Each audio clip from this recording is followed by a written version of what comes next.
everyone, JH Medium here. Today we are in Vietnam. Join me on this 2-week trip as we explore the southern part of this beautiful country.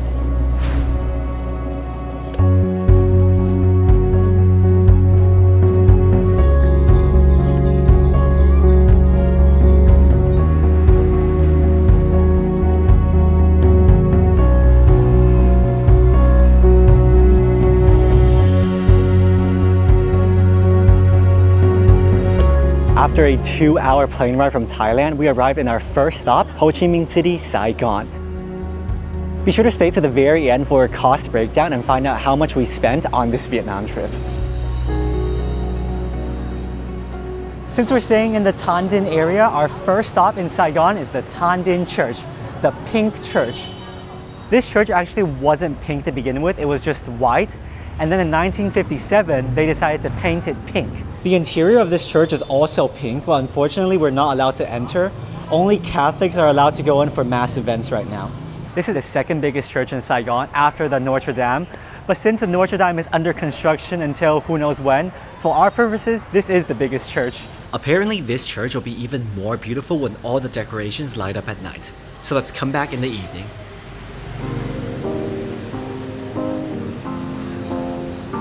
For lunch today, we made it to a pho shop. We ordered a combination pho since we don't know what to get. And this is actually the first time I've seen Vietnamese pho with a thicker, wider pho noodles. Let's try. I love the strong basil taste, and I think I actually prefer this wider type of pho. But while most of the pho and meat were great, I think there are too many organs in the combination. I'd prefer if it was mainly brisket and fatty beef. Either way, still a good meal to start our day.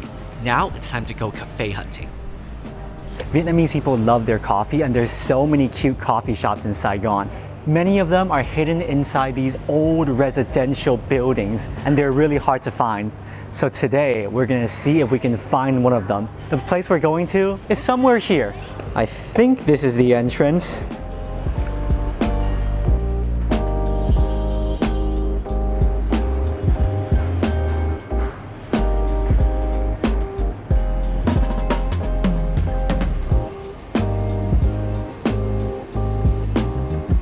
No, I don't think it's in there.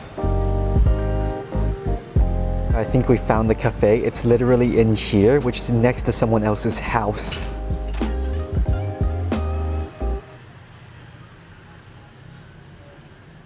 It took us quite a while to find it, but we actually found the cafe. This cafe is called Things Living Room, and it's really like entering someone's personal library. 很像别人来请你去他家里做客一样，很神奇。有很多这样的小咖啡厅都在这一栋楼里面。We're both not big coffee drinkers, so I got a chocolate and Rika got a matcha. I don't even want to speak too loudly because everyone is just quietly doing their own thing. There's so many vintage decorations in here. I highly recommend checking out this cafe building. You can pretty much go to any of the cafes in this building and they're all gonna be super cute.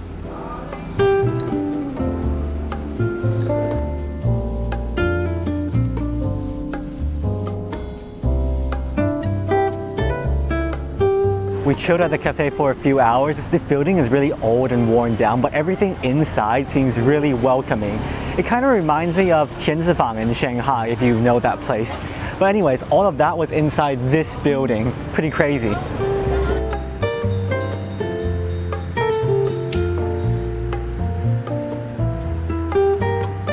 We made it to the Saigon Central Post Office. Over there in front of me is the Notre Dame Saigon under construction. 如果你没有见过维修中的巴黎圣母院，也可以来看看这里，他们两个真的非常的相似。Right now we're gonna go inside the post office. Rika and I both really like sending postcards, so maybe we'll find some interesting ones in there. But I think actually it's just a giant souvenir shop now.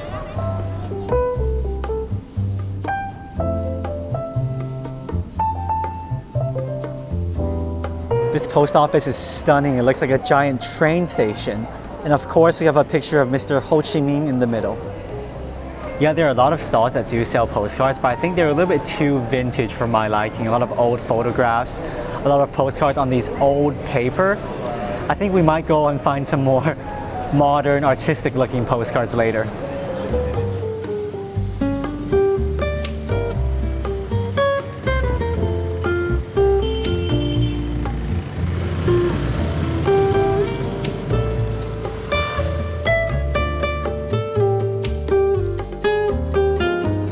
The sun is setting and we've made it to the old city hall built during the French colonial period. And now it's the People's Committee of Ho Chi Minh City. If you just look at it from the top half, it really looks like a European building and it really looks like we're in Europe. And then you just pan the camera down and suddenly with all the motorcycles, we're undoubtedly in Vietnam.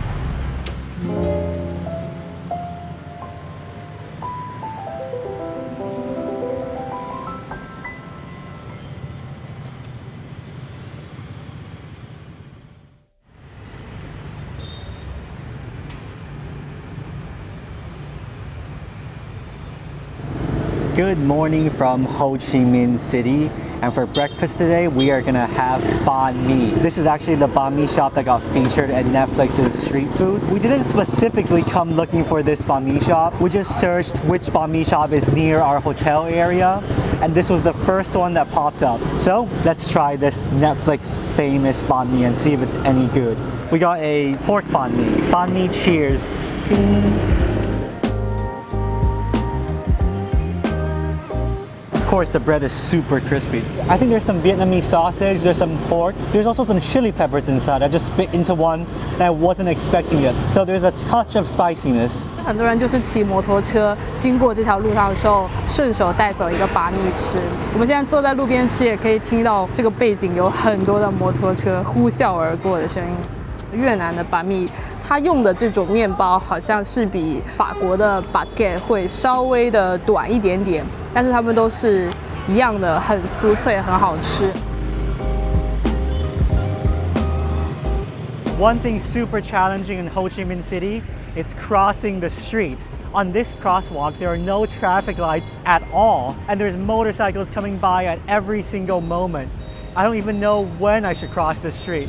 But apparently, you're supposed to just walk by and hope that the motorcycles will slow down for you.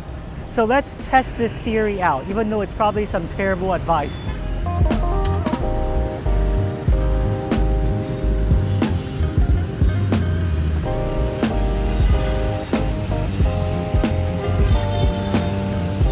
After that successful but terrifying experience, we went back to the hotel to rest for a while. And in the afternoon, went back out again to see more of Saigon.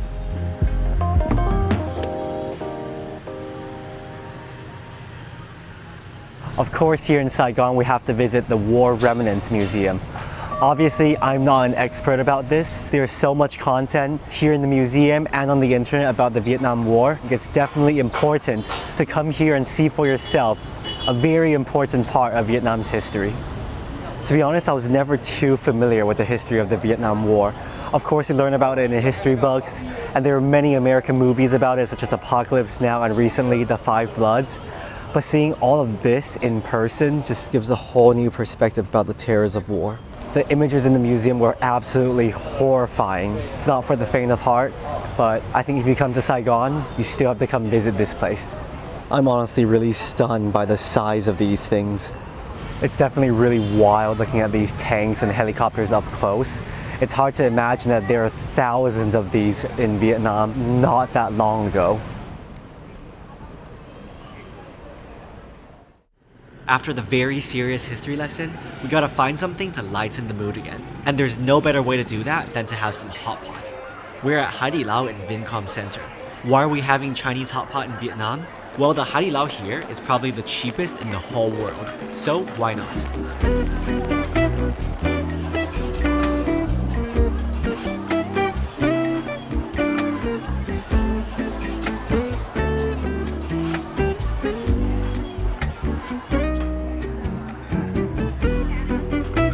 This is actually my first time having Hai Di Lao outside of China, and it's just as good. So anywhere in the world, if you want some good hot pot, Hai Di Lao is a great option.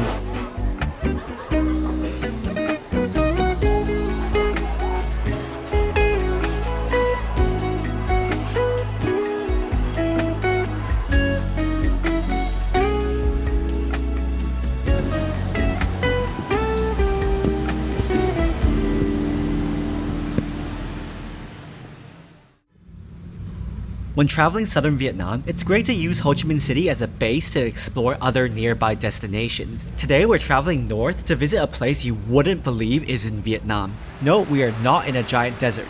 Today, we are in Muine.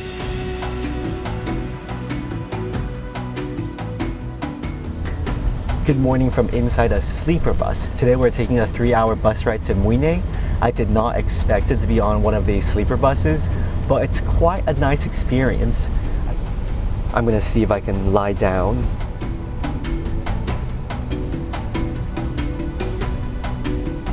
After arriving at Muine, we switched to a 4x4 and went on to our first destination, the ferry stream.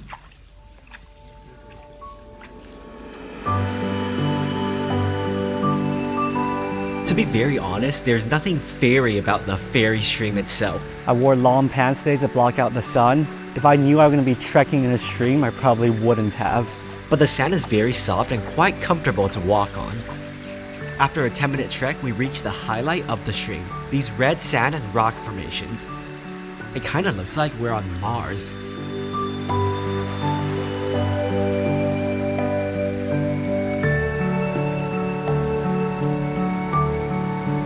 Muine is a beautiful coastal fishing town just a little west of Phan Thiet. On our way to the main attraction of the day, we stopped by the beach for a short photo break.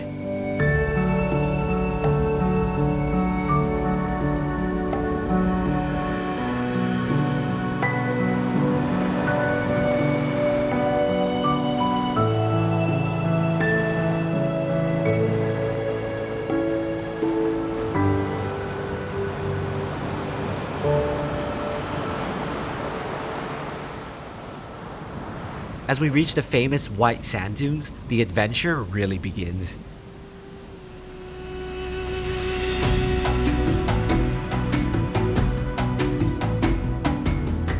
You can choose to ride an ATV or the back of a truck up the dunes, but it's a little overpriced, so we're gonna walk our way up.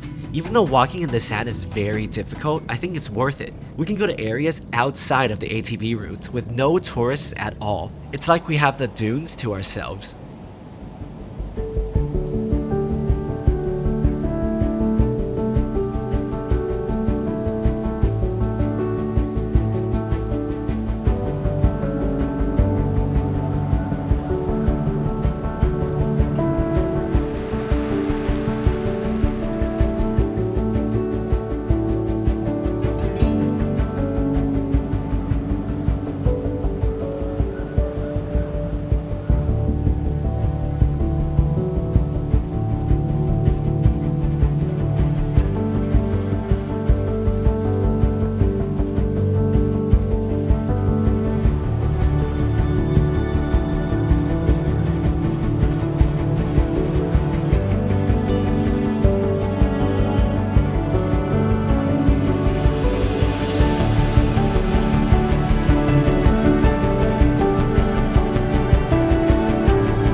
After a 3-hour bus ride, we are back in Saigon. We didn't really have anything to eat today except for some banh mi. So now we're gonna have some broken rice for dinner. I'm so hungry. And actually, this looks really delicious. I just love that we just sit next to the street in this tiny alleyway, having some delicious looking food. Just look at this perfectly grilled caramelized pork. It's juicy, tender, with just a bit of crispiness on the caramelized edges. Broken rice is a must-have food in Saigon. We loved this one so much that we just had to try another plate for lunch the next day. Arguably one of Saigon's most famous dishes is broken rice. If you look at the rice grains, you'll notice they're like a half of the size of a normal rice grain, hence the name broken rice. In the past, farmers cooked broken rice because these grains were not good enough to sell. There's nothing particularly wrong with the rice other than the grain looking visually broken, so it's still perfectly fine to eat. Today, this dish is a huge part of the culture here in Saigon. Gum tam, broken rice, is typically served with a fried egg, a protein such as lemongrass pork chops, scallion oil garnish, pickled cucumbers, as well as fish sauce for seasoning. The rice itself doesn't taste any different from non-broken rice, but the fish sauce and the egg yolk transforms it into this creamy umami bite of goodness. The pork chop is perfectly grilled too. But I'd say the best part of this spoon is the rice itself mixed with the flavors from all the side dishes.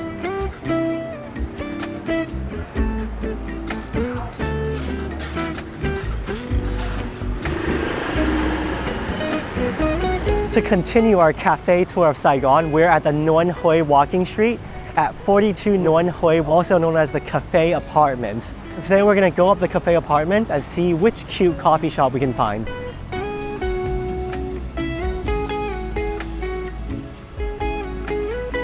Apparently you have to pay to take the elevator, but it's not that high up, so we're gonna walk it. Looks like we found our cafe. We're on the 5th floor at this cafe called Saigon Wee.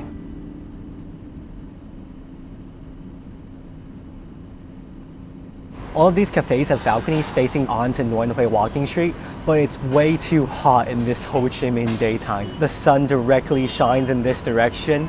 I mean, it could feel pretty good if the temperature is a bit lower, so I think I'm gonna go back inside.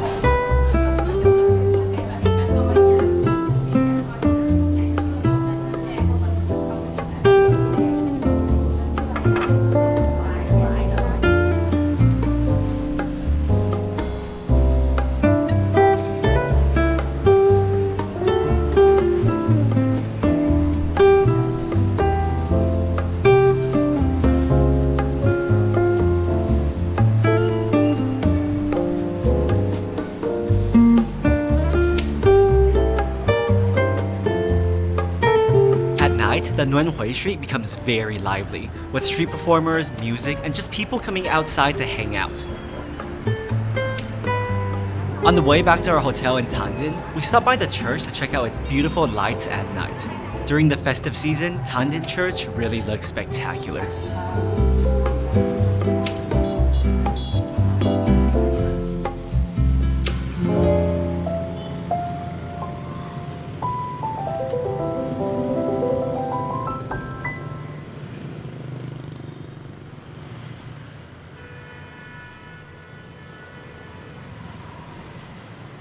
Good morning again from Saigon, but today we're actually not going to explore the city. We're gonna take a must-do day trip to the Mekong Delta.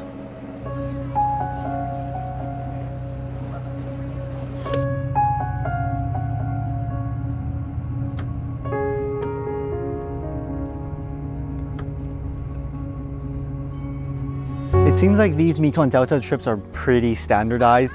We looked up different tour companies and they're all doing exactly the same tour. Our first stop on this tour is the Vinh Tram Pagoda.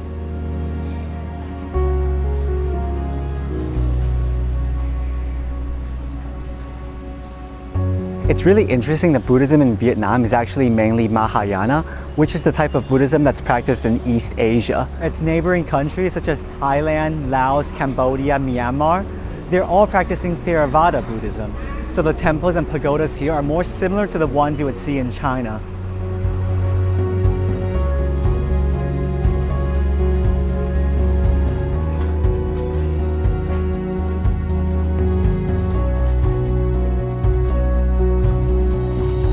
We are at the riverside and we're finally going to go on the boat.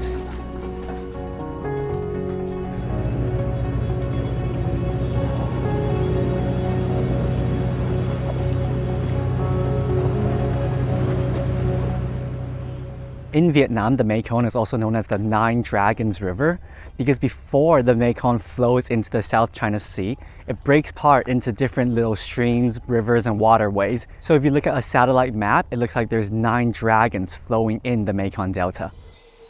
Now we're on the island of Toi Son, right in the middle of the Mekong. We're heading to a village to watch a local folk music performance.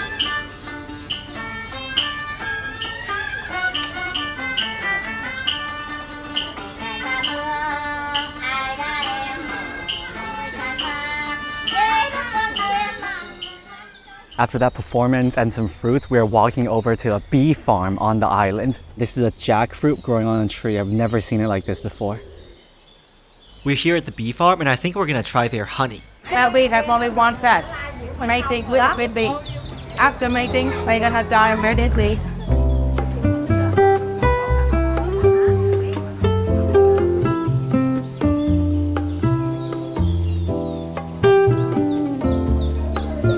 Now we're gonna try the honey mixed with some tea and lime. This honey drink is really smooth. Supposedly it has some healing properties too. Now it's time for lunch. We got on another small boat heading into the jungle.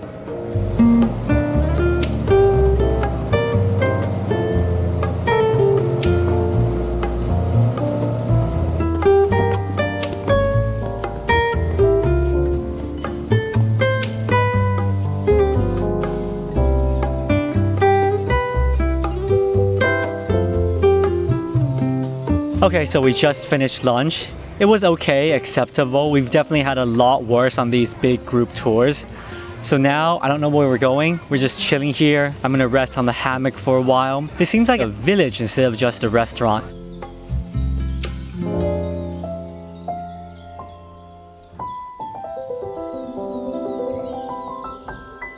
Now we're finally on the activity I'm looking forward to the most. We're here on this rowboat and we're gonna go through the river, through this tree tunnel type of thing. And they also gave us these Vietnamese grass hats to block out the sun.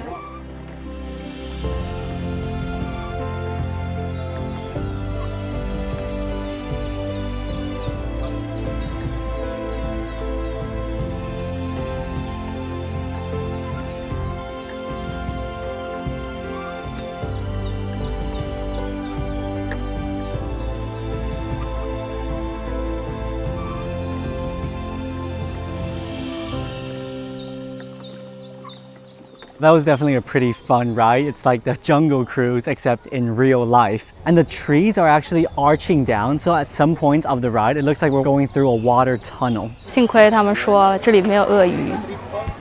For our final stop on the tour, we hopped on a tuk-tuk and we're gonna go to a coconut candy factory.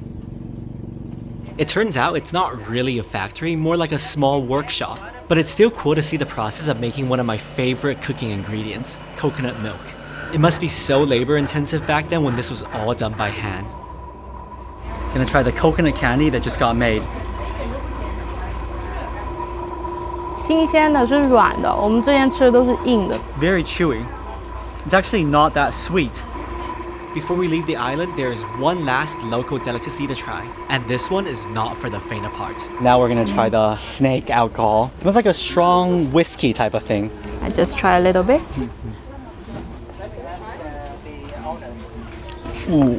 喝起来其实并不奇怪，就像正常的酒一样。 You just feel that heat going down your throat, but it tastes just like whiskey actually. Okay, I probably won't be doing that again anytime soon. Gotta wash it all down with some coconut juice.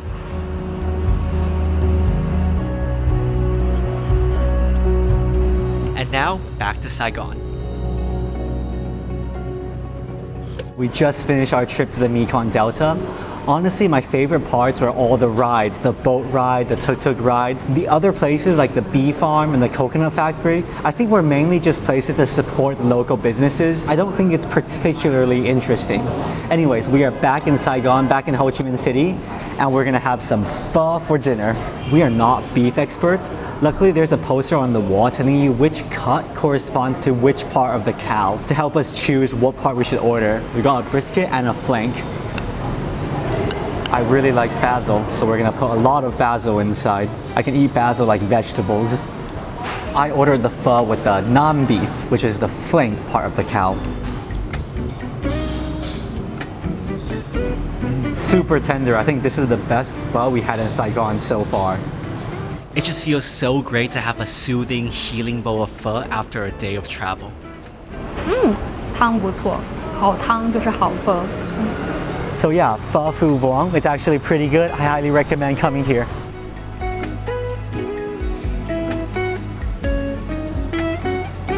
After a very long taxi ride, thanks to Saigon's traffic, we're here to have dessert. This is something called che. It's like this jelly, cheese, tofu type of thing. We had it in Hanoi and we loved it, but we're still not quite sure exactly what it is. I got a strawberry flavor and Rika got a green tea flavor. So let's try this. Try the strawberry che with lychee. It really just has the texture of a jelly with a little bit of that strawberry flavor inside. It's so good. If you're Vietnamese and know exactly what this is, please tell me in the comments below. 非常适合这里30多度的天气。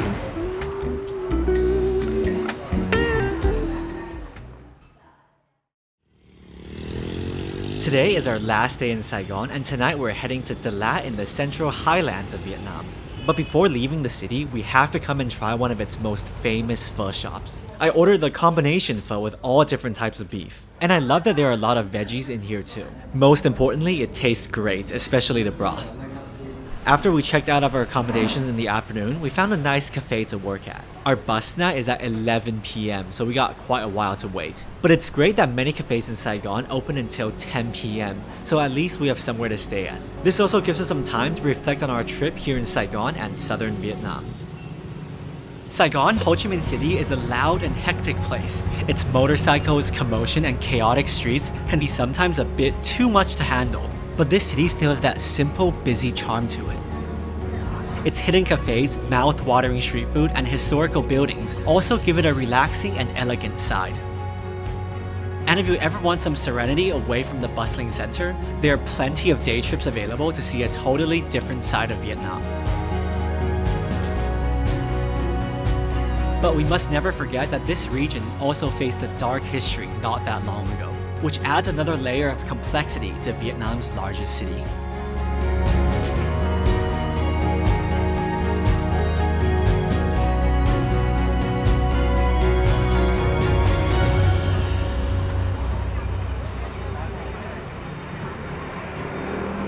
Today we're going to experience something completely new. We're going to take the night sleeper bus from Ho Chi Minh City to Dalat. It's around 11 o'clock right now. We are at the bus station. It seems like we found the right place.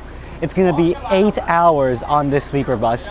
So hopefully this will be a smooth experience. We actually came here quite early because we don't know where to go with our giant suitcases. So now we're just sitting at the bus stop, waiting on the side of the road for a bus to come. 这个据说是一个比较舒服、比较豪华，可以一直躺着睡的巴士，体验一下看是不是真的有这么好吧。不过现在已经开始犯困了，还有半个小时我们的巴士才到。The buses here rarely have any announcements in English, so as a foreign tourist, just be aware of the time and check the license plate of the bus to make sure you get on the right one. It's definitely quite strange to see Saigon with so few motorcycles on the road. Remember to get some water and snacks before you get on the bus, even though I think they'll actually provide water for us. After a short wait, our bus is finally here. Let's see if this bed is comfortable or not. Welcome to the sleeper bus. I think it's actually quite spacious. My legs are just touching the front. There's a TV here. I don't think it actually works, but I mean, we're gonna sleep anyways. It seems quite comfy. It's good that we're on the upper bunk. I wouldn't want to be on the lower bunk because it will always feel like there's someone on top of you. So yeah, hopefully this will be a fun ride. 晚安，我们明早达腊见。 Wow, I look like an avatar right now. Anyways, see you guys in the morning.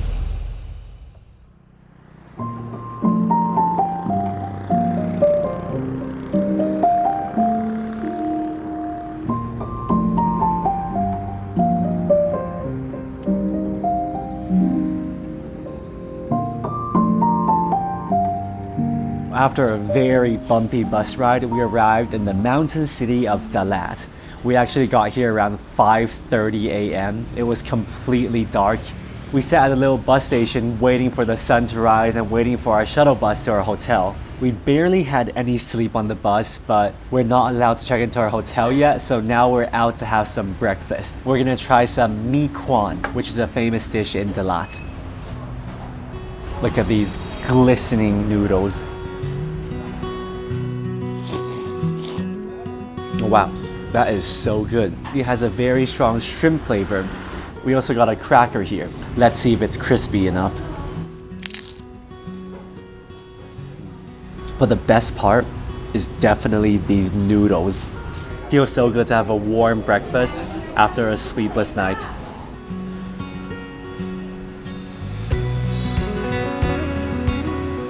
We just finished breakfast and we made it to the Xuan Hong Lake where I saw the sunrise earlier today. And honestly, it's so beautiful. Inside the mountains, it definitely reminds me of places like Dali, just like a smaller version of it. The temperature is a lot lower here. From 35 degrees in Ho Chi Minh City, the highest temperature gets here is around 25 degrees, and right now it's probably like 18, 19 degrees. I got my jacket out for the first time in this Vietnam trip. So for the next few days, we're gonna explore Dalat.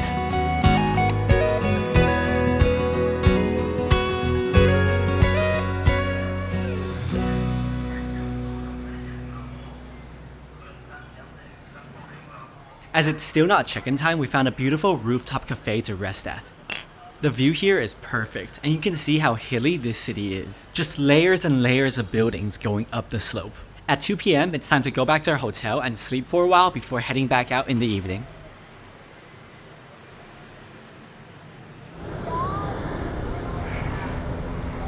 After a well-needed nap, we are hungry again, so we're at the Dalat night market. The night market surrounds this roundabout behind me, and there are like little streets connecting towards it that all sell different foods and clothing. It's pretty interesting. There are a lot of stalls just on this staircase. We're gonna go up and see what we can find.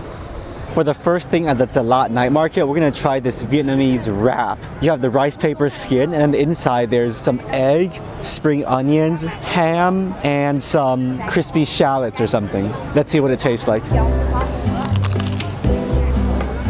Okay, those are not crispy shallots. I think they're actually like dried fish. The whole wrap is very crunchy with the rice paper, but everything on the inside has a familiar taste. It's sort of like a mini banh xeo, the Vietnamese pancake. I think our strategy for the night market is just to find a stall that has the actual price on it. I mean, most of these stalls sell exactly the same thing. Strawberry, the Vietnamese pizza. I guess they all should taste very similar as well. Pretty good. A little bit salty. I think they probably washed it in salt water. It got a little bit too cold, so we left the night market and we're gonna have hot pot to warm ourselves up. This is a very famous Dalat style hot pot. It's a chicken hot pot with these leaves called yi leaves. I'm probably pronouncing it wrong. It's probably not just called yi, but they're a lemon basil leaf. They smell very fragrant. They smell like lemon. And then you're gonna put it in the hot pot to eat it. So we're gonna wait for this to boil and try it.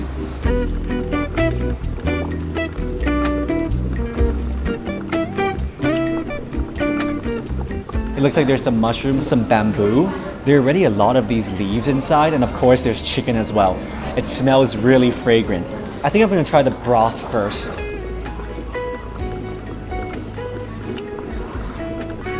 Oh wow. Now that's just an explosion of flavor. It's a chicken soup with the freshness of the lemony e leaves, the umami of the mushrooms.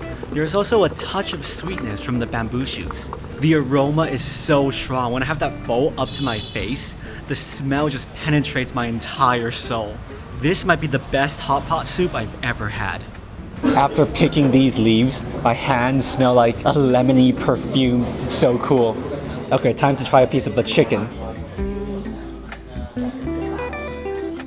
The chicken itself is not that tender, actually. We're gonna cook it for a little bit longer. Its main purpose is definitely to give the broth that chicken soup flavor. Top tip, don't eat this. It's way too spicy. I just took a little bit on my chopsticks and put it in my mouth, and that was a terrible decision. My mouth is burning right now. Add rest of the soup in and have it all cooked for a bit longer.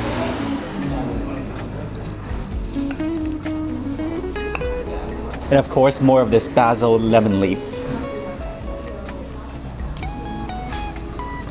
We also got a package of fried tofu skin. This is my favorite hot pot ingredient. I'm so glad they have this. Okay, we're gonna let it boil for a bit. This is without a doubt one of the most unique things I've ever had in Vietnam. I think if you come to Dalat, this is a must-have dish. Top tip, if you order the tofu skin, only put it in at the very end, since the oiliness might ruin the purity of the soup. With the tofu skin now added, this really is a near perfect hot pot. Love it so much. Okay, we're gonna continue eating now. See you guys later. Look at that. Lao Ga Lai lemon basil chicken hot pot did not disappoint. It's a flavor and dish I'll remember forever.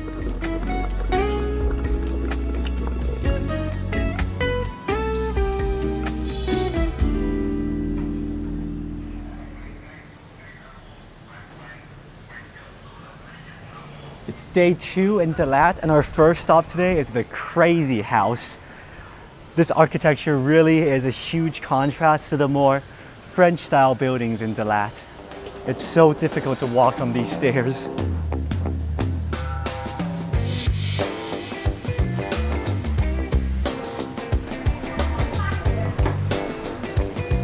这里很像游乐园里面的迷宫，你走上一个随意的台阶，或者打开一扇随意的门，就可以通向一个完全不同的地方。如果是我小时候，我应该很喜欢这里吧。现在有3条岔路在我们眼前，不知道走哪一条比较好。走这边吧。 The style of this house definitely really reminds me of works by Frank Gehry, such as the Dancing House in Prague, but this is way more crazy.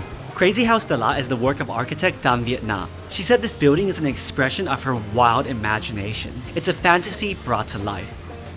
But at the same time, it's a building that connects humans to nature. You can see that this house is intertwined inside vines and trees. Some of these walkways are actually very, very narrow. Just look at that. Standing on here is actually a little bit scary.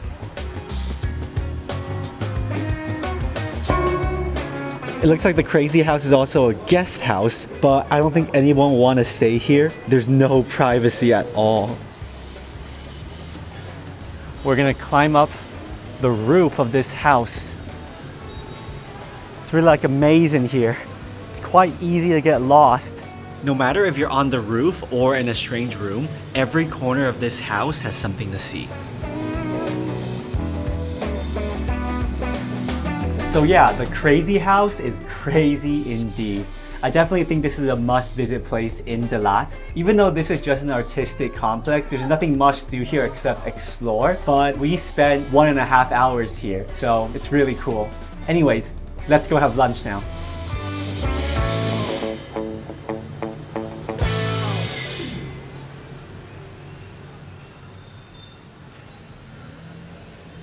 For lunch today, we're gonna have bun bo. It's served right here inside a stone pot. It definitely looks like the mi xian we're very familiar with. And it seems like here in Dalat, instead of regular basil, they always serve you with the lemon basil like the one we had in the hot pot yesterday. Still smells really nice. I'm gonna put some inside.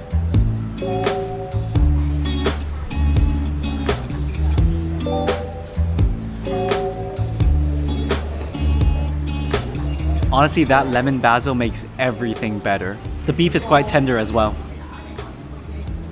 Bun bo is a spicy vermicelli soup dish originally from Hue, but it's nice to see a local twist to it. Worth a try for sure. In the afternoon, we're feeling a bit tired, so we're not gonna do too much exploring. We made it back to Shuanghong Lake just in time for sunset. These swan boats look really fun. Maybe we'll do it as well someday.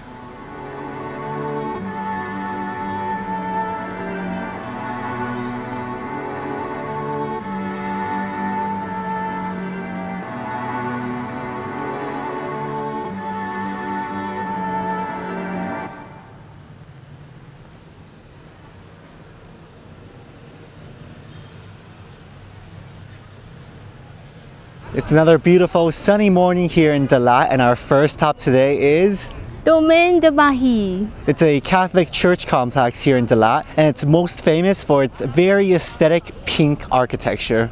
Vietnamese just like everything in pink.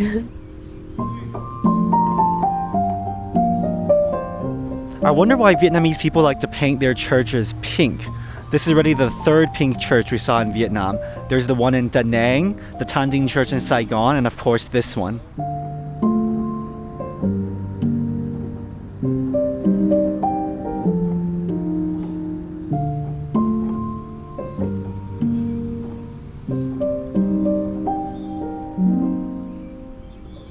The compound itself is quite large, but only a small portion is open to visitors. So after a quick stroll, it's time for lunch.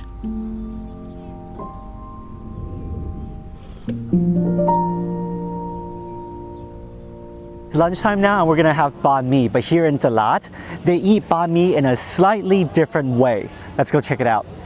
Here in Dalat, instead of wrapping things inside the banh mi, you eat the banh mi with various different dishes. For example, a meatball soup called banh mi shumai, or here's a hot plate with beef and egg and a lot of sauce inside. And you're supposed to dip the banh mi in there to get the flavor. I've never had banh mi this way before, but it feels just like a bread and a dip, right? So it should be really delicious. Let's try it.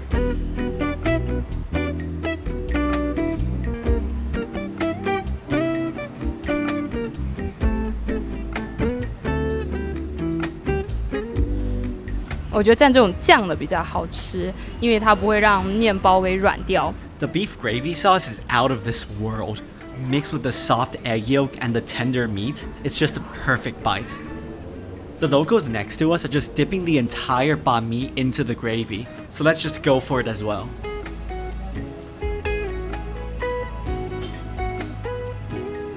Yeah, that's the way to do it. Really delicious. The banh mi shumai meatballs were less special for me.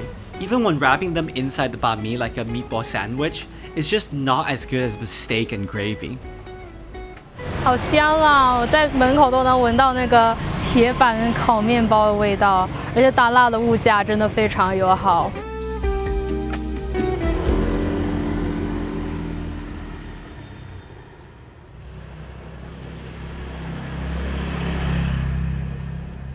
After lunch, it is now dessert time.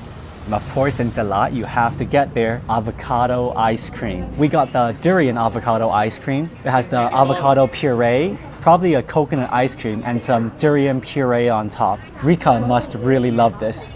感觉就是非常完美的一个组合，绝了！这个口感超级的绵密，超级的好吃。Have to get a scoop with all of it inside. That is incredible. Both of these fruits are creamy by itself. Blend them together, it's just this ultra creamy combination. And I also got coconut ice cream because that is always my favorite. I like how there's the actual coconut meat inside and they top it with coconut milk and coconut ice cream. So this is like a whole mix of textures. It's not just the softness of the ice cream. So nice.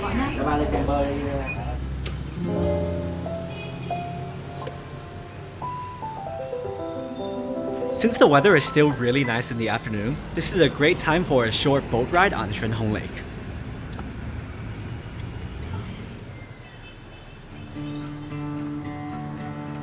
So this boat session is 70,000 for 1 hour, which I think is quite reasonable. This is a huge leg workout.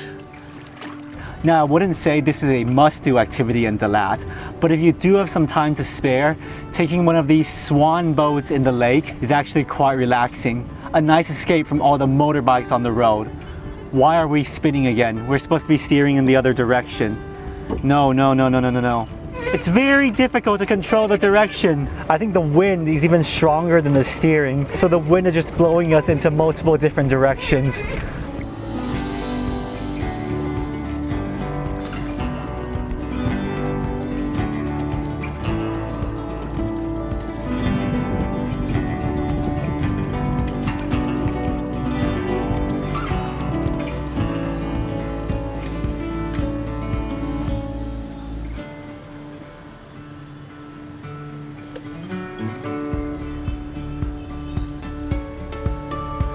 The sun is setting, and for our last stop today, we made it to the Old Dalat railway station.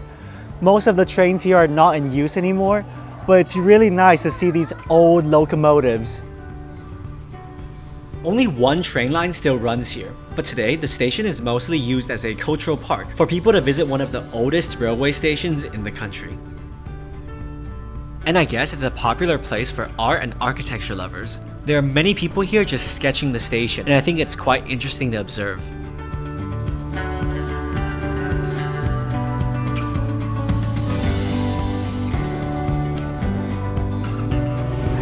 For dinner today, we're once again having mi quan, but this time, the noodles seem to be similar to hefe instead of the yellow noodles we had last time for breakfast.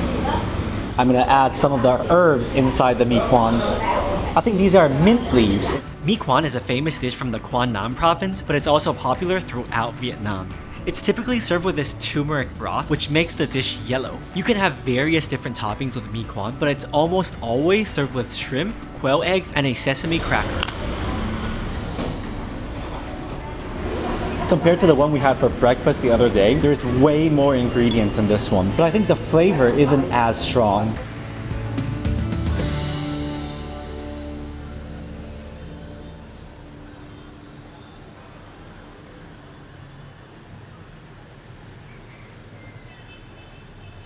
Today is our last full day in Dalat, and we're gonna go slightly away from the city center. In Dalat, there are many cafes with gorgeous views, and we're gonna go check out a few of them. Our first cafe of the day is Binh Minh Oi Cafe, just east of the city.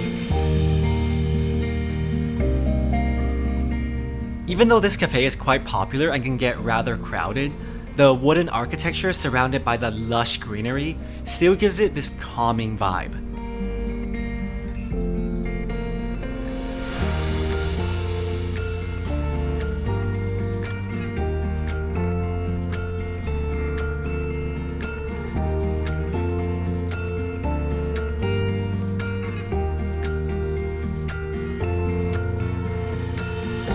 Just outside the cafe, there's a very nice eatery that serves set menus. We are their last customer before closing for the day, so we got their pork set menu with cabbage and morning glory.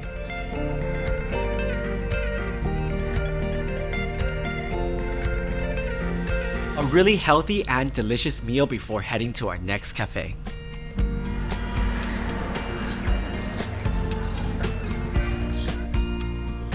Now we are heading south of the city to a cafe that looks to have one of the best views in Dalat. From here you can see all the cute little houses on the hill, many small farms, and even a cable car, though I don't know where it leads. We got a matcha and a cheesecake. This really is the perfect place to spend our last afternoon in Dalat.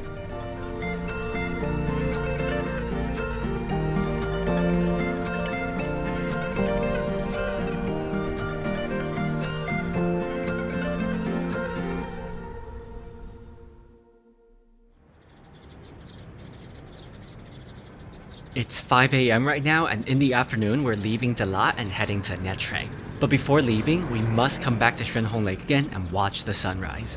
When we arrived on the first day, we were too tired to document this spectacular view.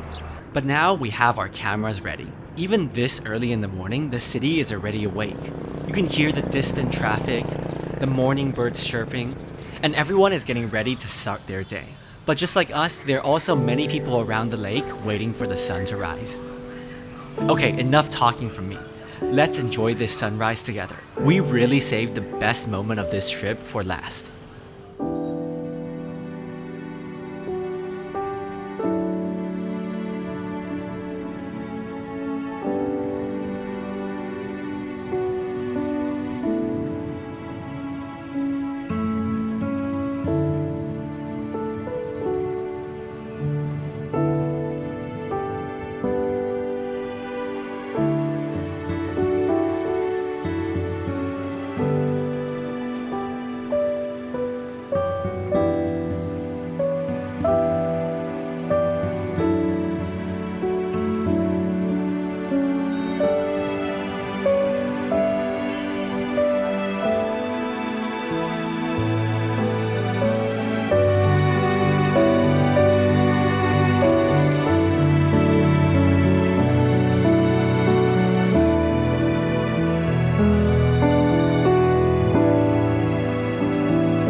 It's around 7 a.m. right now. It seems like we've been shooting for ages already. What a magnificent sunrise to end our trip here in Dalat, Vietnam. 我觉得大乐真的是一个非常超乎我想象和期待的地方，它的山景、湖景、阳光、天气，一切都觉得很刚好、很舒适，有时候甚至都觉得并不是很像越南，只是偶尔这种呼啸而过的摩托车的声音和越南的特色美食，才让我觉得哦，原来这是一个在越南的城市。所以如果有机会的话，可以来这里感受一下，住个3-4天，会是一个很特别的体验。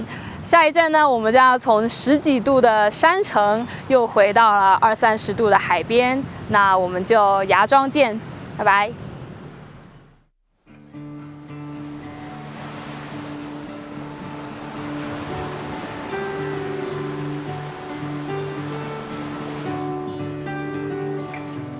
After a 4-hour bus ride, we arrived in the coastal city of Nha Trang. We're gonna spend the next 3 days here checking out some cultural sites, taking a mud bath, and of course, relaxing on the beach. But first things first, gotta grab a bite to eat. Today we're gonna have the Vietnamese version of a dish I'm very familiar with, guo chao mi xian. Basically, they give you raw beef and some pho and this boiling hot stone pot, and that will cook all the beef. I'm gonna put all of it in right now. Instantly, that pot broth cooks the beef. I'm also gonna add some bean sprouts, my favorite pho ingredient, basil. Of course, you have to give the lime a squeeze. Smells so good, looks absolutely incredible. The beef is not as tender as I would have hoped, but the whole flavor is still really fresh. I think the beef is a bit too lean to be juicy, but it's not bad. We also got a pre-cooked version without the stone pot, which tastes just like a normal pho. Overall, a good quick meal. Since we arrived in Nha Trang quite late already, we're not gonna go to the beach today. We found an elegant cafe to work at for the rest of the afternoon. And of course, in Vietnam, we gotta drink some egg coffee.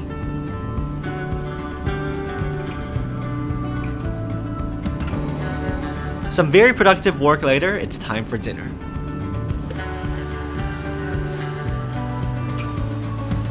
For dinner today, we're gonna have banh mi, but this banh mi shop serves really special flavored banh mi. This one has cheese and chicken inside.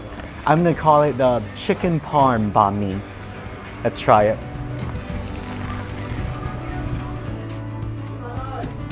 Even though you get the mozzarella cheese, that sort of give it that chicken parm flavor, but the chicken inside still has like lemongrass and more Southeast Asian flavors. So it's like a fusion dish. I love it.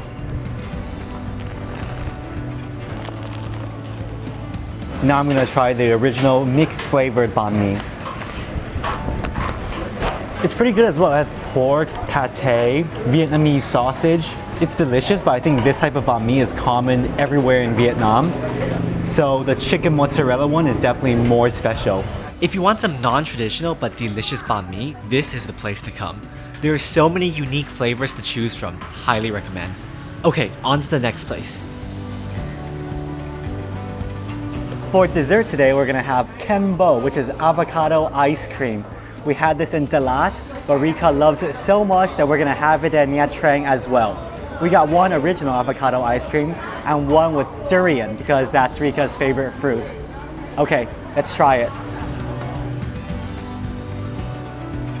I like that there's coconut shavings on top, so there's a crunchy texture to it in contrast to that very smooth ice cream. And this one is not that sweet either.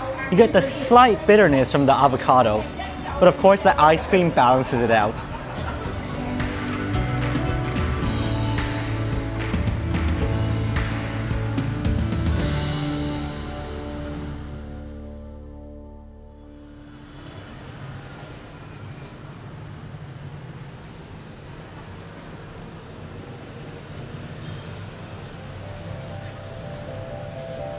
Good morning from Nha Trang. Our first stop today is the Ponagar Temple. This complex is actually a Cham temple, so it looks really different from the usual Vietnamese temples we imagine. The Cham people are an indigenous ethnic group in central Vietnam and many parts of Southeast Asia. This temple here is dedicated to the goddess Ponagar, the mother of the country, who is believed to have created earth, agarwood, and rice. Even though I don't know too much about this culture, it's still great to roam around the complex to appreciate the architecture.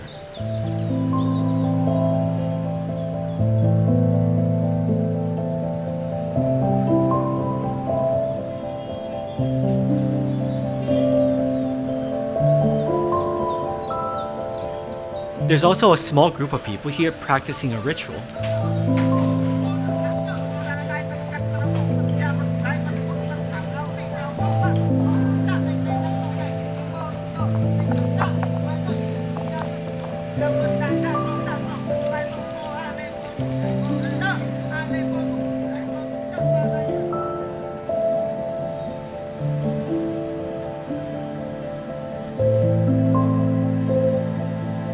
On top of this hill, there's also a great vantage point of Nha Trang. From this angle, this city really looks like a small fishing village with all these houses built on stilts.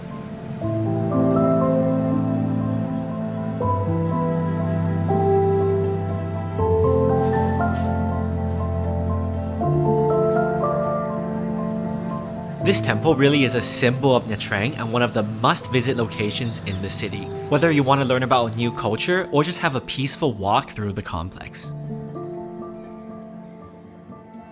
After the visit to the temple, it's time for one of the most unique and must-do activities in Nha Trang, taking a mud bath. We're here at iResort and there are many different packages you can choose from. For a small 2-people bath, it costs 350,000 per person. The natural minerals inside the mud is believed to have healing properties, which should allow your skin to detox, reduce stress, and just help you relax. For obvious reasons, it's hard to film too much inside the mud bath, but it was a great experience. So, does my skin feel better? Honestly, I can't tell. Either way though, we can only be in the bath for around 20 minutes. They say any longer can also hurt your body. But that's okay because there's many more facilities and activities in the resort. For example, swimming pools, waterfalls, hot tubs, and even a small water park.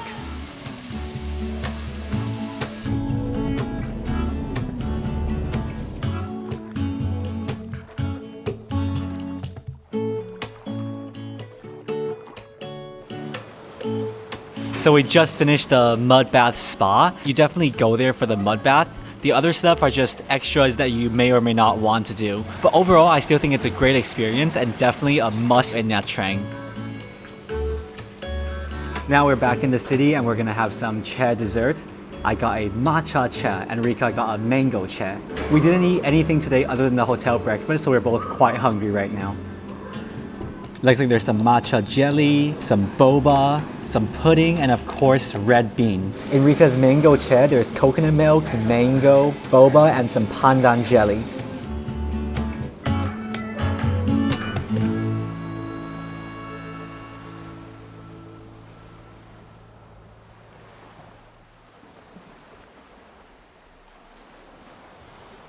It's our last day in Nha Trang, and as our Vietnam trip is coming to an end, we are quite tired already. But as we're in a seaside city, there is one last place to go to. It's another beautiful morning here in Nha Trang. All of the beaches in Vietnam face towards the east, so it's always brighter and warmer during the morning. Unfortunately, we're not gonna go swimming today, but we're still gonna go step on the waves because it feels so nice.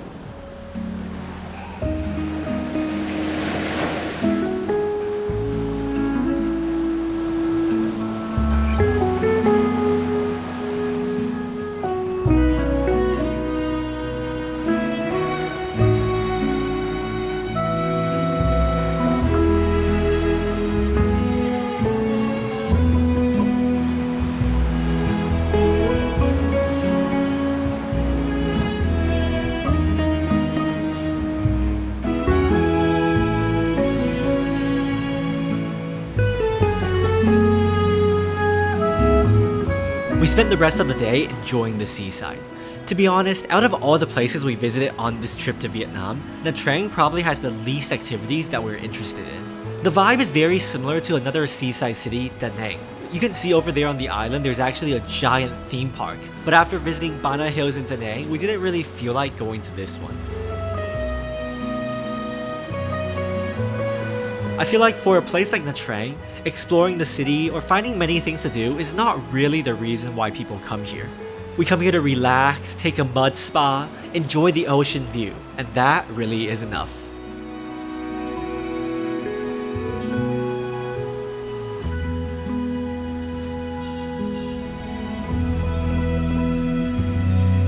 tomorrow Rika is flying home directly from Nha Trang, while my flight out is back in Ho Chi Minh City, so I'm going back for one more night.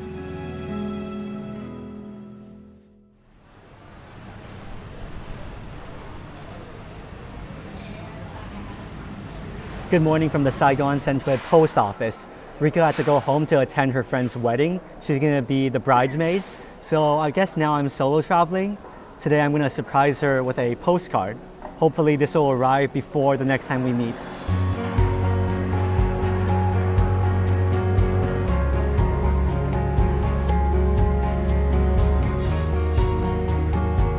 For my last afternoon in Saigon, I'm back at the cafe apartment to enjoy a nice cup of coffee before saying goodbye to this city. So if you're still here, thank you so much for watching my 2-week trip in Vietnam. Before I go catch my flight, let's get into the cost breakdown of this Vietnam trip. Vietnam is known to be one of the most affordable places to travel in the entire world, but to be honest, this Vietnam trip costed a bit more on average than my other Southeast Asian trips, and I'll get to why later on. This cost breakdown will be in the following categories: accommodations, food, attractions, local transport, and others. Since we paid and booked in many different currencies, I'm just going to convert everything into USD for this calculation. For this trip, we stayed in Vietnam for a total of 15 nights. 6 nights in Saigon, 1 night on the sleeper bus, 4 nights in Dalat, 3 nights in Nha Trang, and then 1 last night in Saigon since that's where my final flight is leaving from. But I'm going to count the sleeper bus portion in local transport, so all of this will just be hotels and Airbnb. In total, we spent $390 for 2 people, which is just around $13 per person per night. And these are all the places we stayed at. The most expensive one was in Saigon and the cheapest one in Nha Trang. The Nha Trang hotel even included breakfast, so that's really good. Speaking of food, there's so much delicious food to eat in Vietnam, from pho to banh mi to cum tam, and of course all the mouth-watering desserts. For food, we spent a total of $345 for 2 people, which is around $11.50 per person per day. Food in Vietnam is generally very affordable, but we did splurge a bit on things like Hai Di Lao and some other meals that I didn't feel like vlogging on this trip because we just wanted to enjoy the moment. But yeah, if you just eat at local restaurants or local street food, you can keep this part of the cost very low. The next category is transportation. This includes all the local transportation we took inside Vietnam, but not our international flights in and out of the country, since that will vary a lot depending on where you're flying from. And this will not include any of the transportations associated with our day trips from Saigon. That will be included in a different category. In total, our transportation was $138 for 2 people. The night sleeper bus was around $28 per person, and my flight from Nha Trang back to Saigon was $38. Those are the 2 items that took up most of this transportation cost. The rest of it was spent on Grab, Gojek, or public transport, though to be honest, it was mostly the e-hailing apps. The next category, attractions. This includes my 2 day trips, one to Mui Ne and one to Mekong Delta. This also includes the mud bath and tickets to museums and smaller attractions. It costed a total of $235 for 2 people. The most expensive part of this was our day trip to Mui Ne, which was around $57 per person. The Mekong Delta day trip was slightly cheaper at $32 per person. Putting aside the day trips that we took, since that also includes a tour guide and transportation, generally speaking, ticket prices in Vietnam are very cheap. And of course, there are also lots of miscellaneous items on this trip, such as insurance, SIM card, visa, laundry, etc. And this also includes shopping, which I'll usually include in a different category, but since we bought so few things in Vietnam, it's also included in this miscellaneous category. In total, we spent $120 for 2 people. So the grand total of our Vietnam trip was $1,228 for 2 people, which is just around $41 per person per day, not including international flights, of course. Many stats say that Vietnam is one of the cheapest countries in the world to travel to. But surprisingly, our Vietnam trip had a higher daily average than, say, our trip to Thailand and Malaysia. I think that's mainly down to day trips and transportation. First of all, even the largest city in Vietnam, Ho Chi Minh City, does not really have a good public transportation system. Locals here use scooters, and as a tourist, we mainly used e-hailing apps. For places like Mui Ne and Mekong Delta, it's extremely inconvenient or difficult to go on your own, so we have to book through a tour group, which of course means the price is higher. But either way, I still think it's really worth it because places like Mui Ne, it's just not an image you usually associate with Vietnam, and it was so cool to visit. Anyways, I hope you guys find this breakdown useful for your future trip to Vietnam. And now it's time to go catch my flight. If you enjoyed this video, be sure to give it a thumbs up and consider subscribing to JH Medium for more travel films coming soon. Travel safe and see you guys in the next one. Bye bye.